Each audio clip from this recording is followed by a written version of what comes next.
Okay, nadaljujemo primer naših, ki sta stroj naredila, zdaj mi malo drugače mesece. Branko in Patrik sta razvila prototip stroja, ki ima zelo velik potencial na trgu. Pri njih se je oglasil direktor velikega podjetja v panogi, ki ima je ponudil precejšnjo vsoto denarja za delež v podjetju.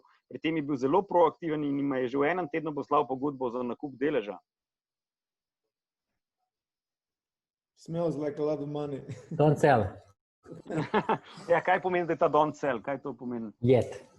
Yet, ok. Ja.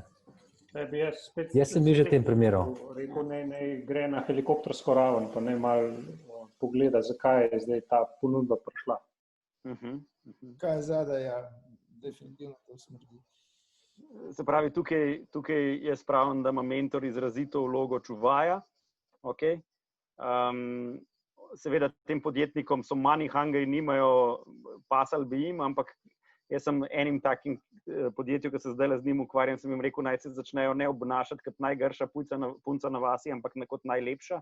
Se pravi, naj zbere veliko ponudb, ne, pa naj vidi, koliko je pravzaprav njena cena. Ne. Zdaj sem to malo preračunljivo rekel, ampak sigurno ni ta prvi tisti, s katerim se boš poročil. Mogoče je, ampak vsaj preveri, kaj se na trgu še v resnici pravzaprav dogaja.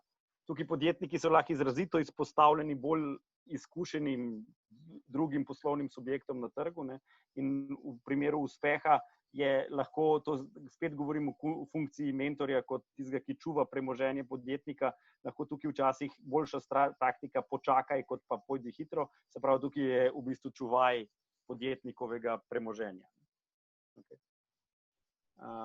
Silicon Valley serijo jim lahko daš zagledati. Ja. Sicer tista je komplicirana, ampak ja, se strinjam popolnoma.